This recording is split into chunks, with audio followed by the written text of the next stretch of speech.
Well, some big changes were made just today as the Bank of Canada has taken an action they haven't taken since early 2020, and it's acting as a warning for average Canadians. Because the announcement that was made today shows exactly what Canada's most important financial institution thinks about which way the housing market's going, what they think about the cost of living, and the possibility of increasing Canadians' wages, as well as how all of that could impact your quality of life and your investments. So let's talk about what just happened, what it means, and how you can use this information to help yourself and your family.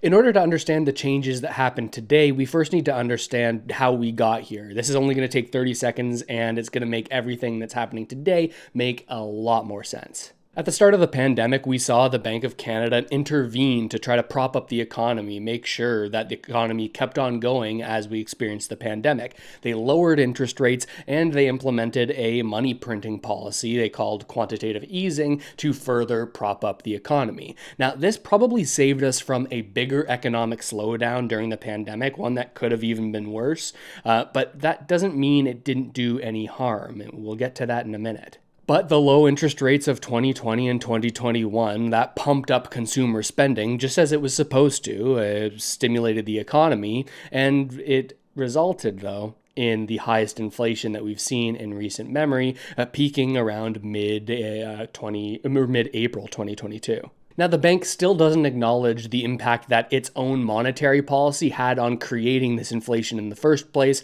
Instead, they've historically pointed to supply chain issues and the Ukraine-Russian war as the primary reason for this inflation. I think that they had some impact too. As inflation picked up, the Bank of Canada said over and over again, this inflation will go away on its own. But it didn't.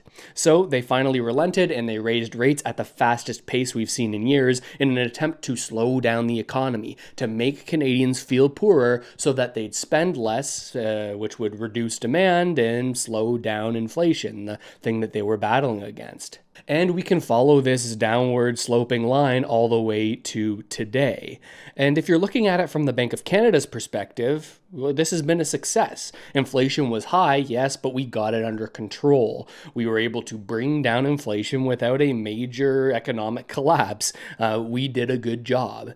But the ground floor reality for average Canadians is vastly different. So the Bank of Canada feels like they've been successful in their fight against inflation, so much so that I believe their worry has shifted. Instead of worrying about inflation coming back, I think that they're now worried that they might have raised rates too much and held them there for too long, because they're starting to see some serious cracks in the Canadian Economic Foundation.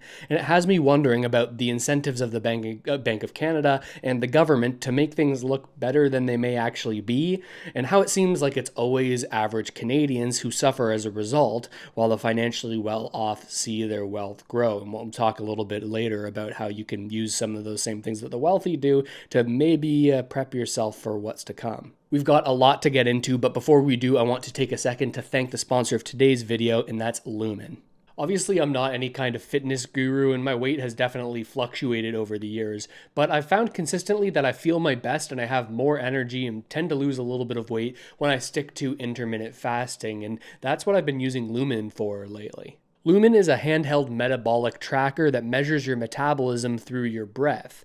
Now, on the app, you can instantly see what your body is currently burning for energy, whether it's the carbs from the food that you eat, or if you've started tapping into the fat stores in your body. Now, the different ways you shift through these metabolic phases says a lot about your health, and optimizing for good metabolic health can help you with your energy levels, with weight management, and can even help you get a better sleep. And Lumen gives you recommendations that you can use to improve your metabolic health based on the context of your breath measurement, whether that's first thing in the morning or before and after meals and workouts.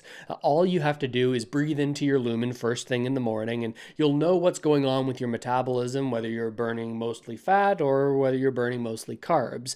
Then Lumen gives you a personalized nutrition plan for that day based on those measurements. You can also breathe into it before and after workouts and meals so that you know exactly what's going on in your body in real time, so that Lumen can give you tips to keep you on top of your health game. I find it really interesting to know what kind of fuel I'm currently burning, and I've found myself going back multiple times throughout the day to check in with Lumen. So to get 15% off of your Lumen, just click the link below or go to lumen.me/Russell, that's RUSSELL, and start taking charge of your health today. Thanks again to Lumen for sponsoring today's video. But now we get to what the Bank of Canada is doing today. Since June, the Bank of Canada has been cutting interest rates to encourage more borrowing, and as a result, more spending and more demand in the economy. They've pivoted from their interest rate hikes of the past. Now, they think this added demand is going to help businesses grow, and as a result, that the economy will look better as we see those businesses do better. But for the first time since March 2020, the Bank of Canada today has just lowered rates by more than 0.25%, by 0.5% today, double the average rate that they'd be impacting interest rates. Now, these kinds of bigger jumps tend to indicate some sort of worry that there could be more weakness in the economy, and as a result, more support from lower interest rates is needed, and we need to get to those lower interest rates more quickly than just a 0.25% cut. Take a listen to this press conference today from the Bank of Canada and also notice the interesting way that real estate factors into their calculations. The bank forecasts inflation will remain close to the target over the projection horizon. The upward pressure from shelter and other services is expected to gradually diminish.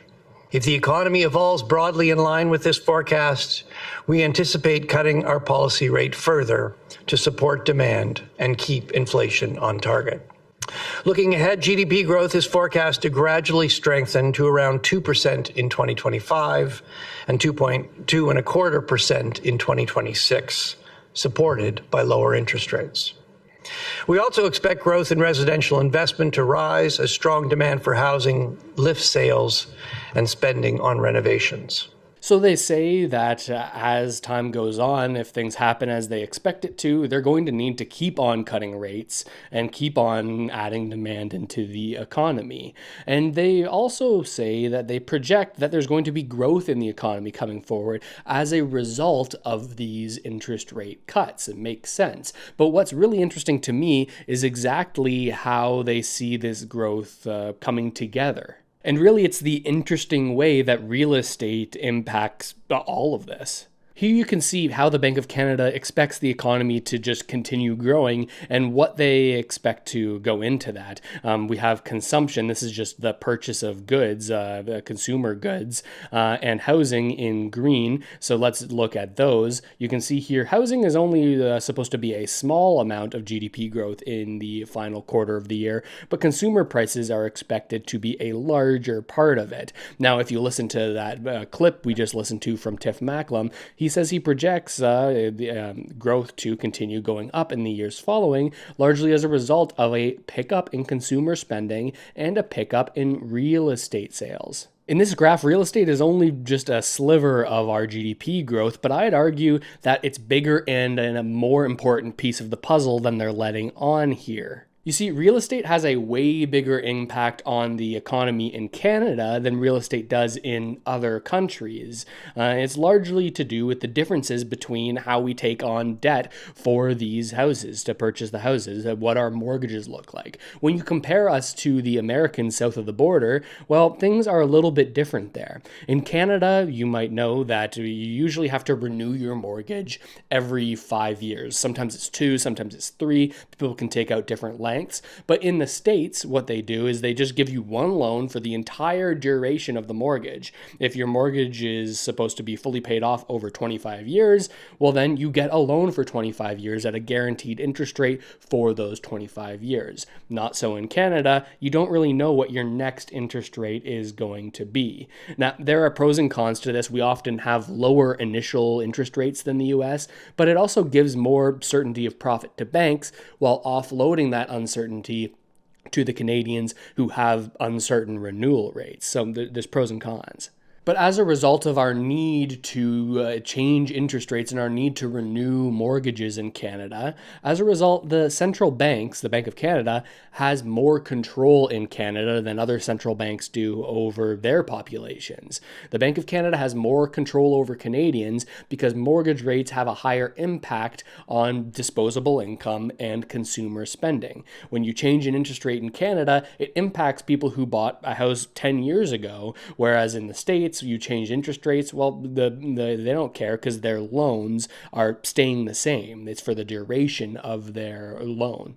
And that's not even mentioning the wealth effect that you get when Canadians see their house prices going up. It stimulates economic growth for the Canadian economy because when you feel wealthier because the house down the street sold for $1.4 million, well, then maybe you will take out more debt against your house to do renovations, or maybe you'll just feel like you have more of a solid footing because your house is worth more, and you'll go out and spend more frivolously, adding demand to the economy and sort of propping up our GDP numbers. Remember, all of this is relating to a pretty disturbing trend that I see, something that I think is going to happen over and over again, and something you can benefit from if you know how it goes. We'll get to that in just a moment. But if I've lost you at any point over the last 45 seconds or so, the main thing to take away from here is that I believe the Bank of Canada and the government is largely using real estate to prop up GDP growth. This is something that's happened in the past in Canada. It seems like they could be relying on this moving forward.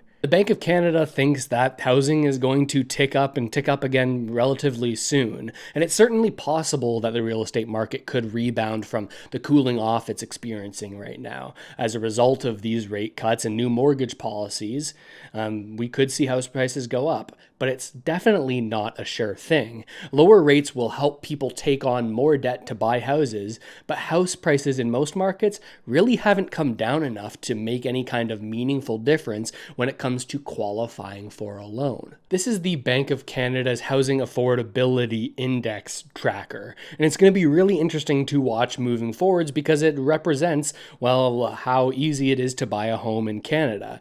These blue bars sort of show what percent of a person's or family's disposable income is needed to support a mortgage and property taxes and all the expenses of a home. What percent of the average Canadian income is needed to buy the average house and support that mortgage. We saw that at lows in 2020 at 31% of the income, and we saw that peak at over half of a family's income to support the housing costs, right? The mortgages were the least affordable in this period, even though house prices had come down from their peak because of the higher interest rates. Well, mortgages were more expensive, and it was even less affordable to buy a home. Now, we've just seen in the start of June, interest rates start ticking down, and we've seen these mortgage policies be put in by the Canadian government, but we don't have the data yet on whether or not this has actually had any kind of impact. The mortgage changes don't even go into effect until December, but I do question if people will be able to even qualify for the loans for these houses, since we're trying to prop up the market all over again here to kickstart GDP growth. And I think that the government knows this, that perhaps interest rate decreases won't be enough to kickstart the housing market and in a way, kickstart the Canadian economy again. I'd personally make the argument that perhaps it would actually be best to not look to reactivate the housing market right away and to perhaps let the market stabilize and go sideways. I'm not calling for a reduction in prices, as so many Canadians are relying on their house for retirement, for better or worse, but I don't think it's responsible to hook up the defibrillator and artificially bring the market back to life, like it seems like the government and the Bank of Canada are trying to do right now. I think letting productivity slowly increase and letting wages pick back up as a result, and trying to possibly break our addiction to housing as a retirement fund and as a monetary policy tool, I think all of that could be a good idea. But because such a large part of the Canadian economy is housing and is tied up in housing-related products and services, I think the government and central bank really feel like restarting the housing market is the only way to show economic growth in Canada over the next few years. And the government really needs help on this front right now because all signs point to their inability to any longer rely on temporary foreign worker and population growth to boost GDP, something we've talked about here on the channel a lot. Over the past 2 years, as the Bank of Canada's slowed growth and demand, our economy would have been shrinking all along if it weren't for the adding of new people, new consumers who need to buy new things and add to demand and sort of manipulate our actual true real economic growth when you look at it on a per person basis. But now, after people's opinions have started to change on the temporary foreign worker program and on immigration policy in general, the government has said it's going to slow all of that down. But how will they show the GDP growth? Since we can't seem to stimulate the creation of new, exciting, and highly productive businesses, instead, we turn to the easy way out that we've turned to in the past. We turn to housing to hide our economic stagnation. So, in tandem with interest rate cuts to spur demand and growth, the government's made what they're calling the boldest mortgage reforms in a decade, something we've talked about already on the channel as well. It essentially allows more Canadians to get into more debt more easily and to pay that debt off more slowly, all in the name of achieving generational fairness, because it will allow some people who weren't able to before to actually qualify for a loan to buy a house, just as their parents did. They, of course, don't consider that things aren't generationally fair when the houses that are being purchased are 10 times the average annual income, as opposed to the 3 to 5 times that the average income to house price ratio was in generations past. But I think that there's something that every average Canadian should be more worried about than all of these individual interest rate changes, the new mortgage policies, all of the sort of manipulation of the Canadian economy. I think that there's something else we should be looking at. Something that sounds like a good thing, but upon a closer look, doesn't seem so shiny when you think of the implications. Listen to this clip and let me know what you think. It hasn't been easy. Higher interest rates have been tough on Canadians, but monetary policy has worked, and it's worked largely as we've expected. And since June, we've been cutting our policy rate. We're coming out the other side, and as I said, our focus really very much now is on sticking the landing, keeping inflation where it is. The overall sentiment seems to be, yes, we've had a rough couple of years, but the plan has worked. The plan has worked as expected. The bank thinks it's been successful because based on its own metrics, it very much has been successful. Through their actions, they avoided a catastrophic economic event during the pandemic, and they've been able to successfully pull back down inflation, pulling down that growth rate to where they want it to stay, right around that 2% mark, or at least between 1% and 3%. In their eyes, the pandemic response is complete, and it was successful, and now we can get back to normal. But I don't think I really need to tell you this. Things don't feel normal for average Canadians. Just because inflation's come down, that doesn't mean Canadians feel any kind of relief from the already inflated prices of housing and groceries and other goods and services. Like, inflation measures the growth rate of consumer prices when compared to a year ago. We haven't seen inflation go negative, so the low, stable 2% inflation that we're seeing today and that the bank and the government is so excited about, well, that is 2% growth on the 5% inflation from last year, and that inflation was 5% growth on the 8% inflation from the year prior. Like, low and stable inflation now says nothing about the price increases Canadians have already experienced. And I think that the Deputy Governor of the Bank of Canada realizes this and explains it to some extent. Prices have increased. There's been a level shift up. So inflation is a measure of how fast prices are increasing. But I think what Canadians feel is life's more expensive now than it was 2 years ago. And so, it's really a good news story that inflation has come back. It means that prices aren't going to keep going up. But every time you go to the grocery store, I'm sure you're feeling that fact that prices have come up. And I mean, in particular, through this period, the things that you really can't avoid have seen a particular increase. So, food, rent, housing, stuff like that. So, I mean, I think that's what Canadians are feeling. It's going to take a while for that stability to sort of sink back in, and for Canadians to really feel comfortable and not have that worry that they've lived with for the last 2 years. So we get that. I mean, there's also been wage increases that have helped offset that increase in cost, but not everybody has seen a wage increase, and even those who've seen wage increases, it's maybe not been enough to offset that increase in the cost of living. So we get that inflation is different than a level shift up in prices. The thing that we can control and the thing that we're determined to control for Canadians is inflation, so that they can stop worrying about future price increases. So she says that they know that prices have stepped up to another level, but that's not really something that they can help with at the Bank of Canada, they say. They just want to focus on making sure that prices don't go up as quickly going forward. But to me, that completely lets go of any responsibility that they may hold for those increased prices.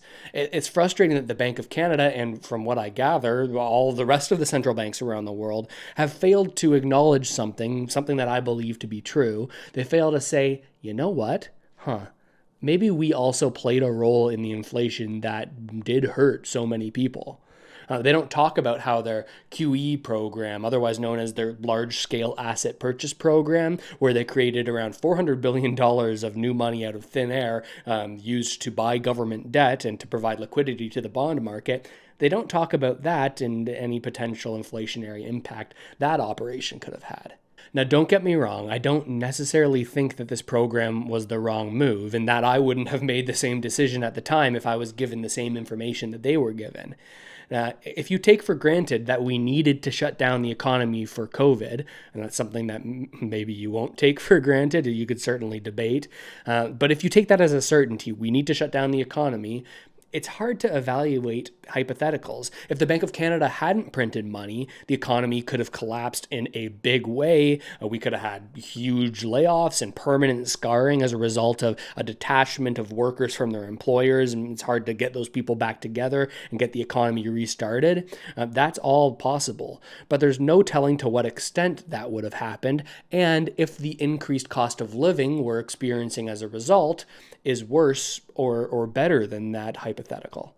And also, you have to evaluate all the knock-on effects from this higher cost of living, of these higher prices. I think that we're seeing this in the form of lower birth rates and, on average, older parents, as we see in this chart, who are waiting for stability before having children. I think it's also necessitated that families have dual incomes. This is often framed as a female empowerment issue and is lauded as a positive in Canada that we have the highest labor force participation rate among women in the world. And that's fantastic for people who want to work, but I don't think it's a reflection of our enlightened way of living. I think it's more of a reflection of an economic reality in Canada, the fact that we need both parents going to work in order to make ends meet in Canada in the vast majority of cases. And I think that the necessity of an income from both parents results in maybe even more numerous butterfly effect things that are hard to prove, right? Like, I can't tell you for certain that this is true, but I think it could have an impact. I mean, what's the impact on children of less time spent with their parents? Does seeing parents each work multiple jobs, does that put some kind of stress on a child, impacting their mental and physical health? And does it prime them to follow the same road of a life where all the focus needs to be on finances just to scrape by? It doesn't seem like the Canadian dream that we've all wanted to live. I don't know about all that, but it certainly makes you think. But getting back on track, though, all this is to say that the Bank of Canada and central banks around the world feel like the game plan that they've executed over the past 4 years has worked. It's been successful, even if that feeling of success doesn't exactly translate to success and the feeling of success in the eyes of the Canadians and the people that central bankers serve. And this is where I want to put out a little bit of a warning, because I think that this feeling of success has made it way more likely that a similar route will be followed in the future in any situations where we see a major economic disruption like COVID. It could be a war, maybe another pandemic, or any other kind of geopolitical or macro financial event that impacts markets and impacts economies worldwide. Now, if and when that happens, here's my prediction based on what we've learned since 2020. The Bank of Canada probably would cut rates to stimulate the economy. They'd print more money to support it even more. The stimulus, in the form of that money printing and low rates, will push up asset prices, things like stocks, real estate, maybe even crypto again. And the stimulus will also add more demand to the economy and eventually will push up the cost of living and will reduce how far each dollar you hold will go. Dollar-denominated purchasing power will decline. Now, as a response to inflation, just like they did this time, they'll increase rates to slow down the economy. This will increase the amount of return that you can get in a cash-based instrument like a bond or a GIC, and even high-interest savings accounts. People who already have money are going to take advantage of these low-risk, high-yield opportunity, while those who are most affected by higher costs and don't have any extra cash will simply have to put up with the price increases, while the Bank of Canada hopes that their wages don't increase too much, because that could be a positive impact on inflation. It sounds kind of shitty, right? Because to me, it start to feel like a big cycle that's happening over and over and over again. A cycle where no matter where you are on it, the person who wins is the person who is wealthy, the person who already has money. In an environment where we have a lot of stimulus, maybe they're worried about the economy, well, then that pushes up asset prices. Okay, that creates inflation. We've got to fight against inflation. So we're going to increase rates. And the people who can benefit from the low stimulus and the increased rates are people who have cash on hand to sit in low risk investment vehicles where they can earn a yield. Everything always works for people who already have money, and it always works against people who don't. So that's my warning. What's happened once will probably happen again. But here's my recommendation. And I might sound like a broken record here, especially if you've watched the channel before. And it also might sound obvious, yet hard to actually do, but I really think it's the only way. Listen, I don't love it, but I don't see this system changing. The wealthy are going to keep winning. That's where all the financial incentives are for everybody who's in power. But instead of being upset about it, which would also be a reasonable response, I think that if you can't beat them, you've got to try your hardest to join them by doing the same things that they do, so that when things are manipulated by financial and political elite, you can also see the upside of that manipulation. The way you do that, you do it by investing as much as you can so that your purchasing power isn't diluted by future money printing. I think that this is the only way to financially protect yourself and your family, at least in my eyes. So as a disclaimer, the following is not specific financial advice for you, but a route to look into and a starting point. I think you need to lower your living expenses as much as possible so you have more money left over at the end of each month. You can do this by focusing on your biggest expenses like transportation and housing. Those can have a bigger impact than skipping the coffee in the morning. Consider getting a roommate to split housing costs if you can make that work in your life. I did this for years, and I ran an Airbnb in my basement, doing laundry and cleaning floors and toilets myself to reduce my housing expenses. Also, and I think that this would even be more impactful than just saving more money, but that you should do everything you can to increase your income. This could mean learning new higher paying skills or looking into work where your personal performance can actually result in higher pay, as opposed to roles where you have limited income based on hours worked, right? Where your income is always tied to your hourly rate. I have my real estate license where the pay isn't specifically proportional to the hours worked, sometimes vastly overpaid versus the hours worked. That's the reality of the role. Other commission-based roles are the same.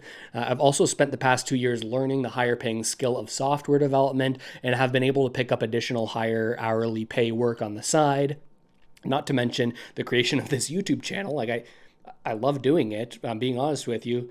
But I do see it as a business and a way to help increase my income by taking on sponsorships and brand partnerships. I'm not going to lie to you, that's a big part of why I keep making videos. I love doing it, but there's definitely financial upside and it's worth my time. Now, with any extra disposable income that you have at the end of the month from lower expenses and increasing your take-home pay, first set up an emergency fund that can cover you for at least 3 months. Then, with whatever's left over, invest, preferably in a self-directed TFSA account, where your investments are protected from government taxation of your returns.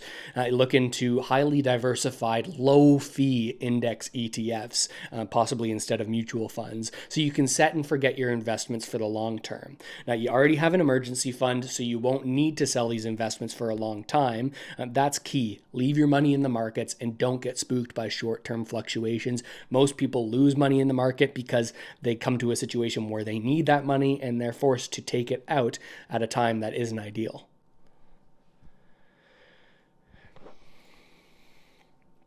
Now, as you get closer to needing that money, perhaps you're trying to buy a house, you're going to want to pull some of that money out of the markets and put it into high interest savings accounts where you can be certain that any kind of a sudden market dip or economic event won't entirely kibosh your home purchase plans.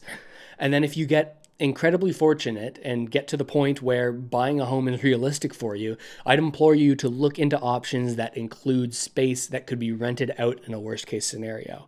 Now, the extra income from a roommate or a basement tenant can help to insulate you from the constant manipulation we see from politicians and bankers, a manipulation that you can't avoid if you have a mortgage because we're beholden to our mortgage renewal periods and those new rates when we renew as Canadians. That's just the way it works here. Now, I apologize if all of that seems kind of crude to say, and it might sound obvious to some, maybe not to everybody. It might sound reductive, like, of course I'd increase my income if I could, Russell. Like, what the hell are you telling me here? It's not so easy. And you're right to say that. But there's not really another option, and nothing else I can really tell you. It's a shitty reality, but it's a reality, at least as I see it. Like, I don't see the wealth gap shrinking in this country in the decades to come. I think the wealthier are going to be wealthier. The poor are going to get poorer comparatively to those wealthy. And the disparity is going to widen and widen. I'm making myself sad talking about it, but maybe I'm just cynical. But it's my belief as of right now. So I'm doing all that I can to be as far towards the wealthy side of that scale as I can, as soon as I can, so I can provide stability for myself, my family, and my future children. I think that's the way we've got to think about it. And at the end of the day, at least in my eyes, the family, friends, my future children, like that's what all of this is about. So that's where I'm putting my focus.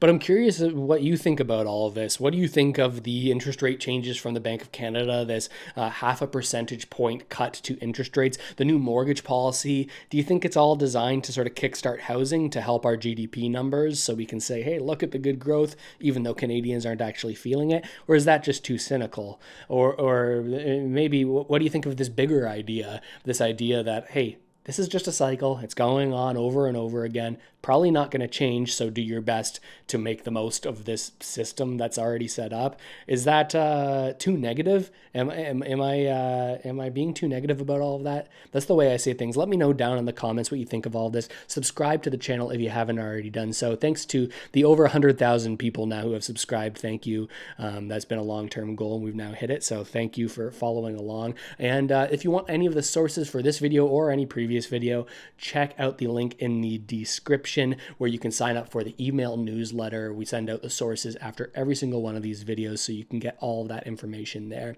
But with all of that said, thanks so much for watching, everybody. Really hope this video helped you out at least a little bit, and I'll see you next time.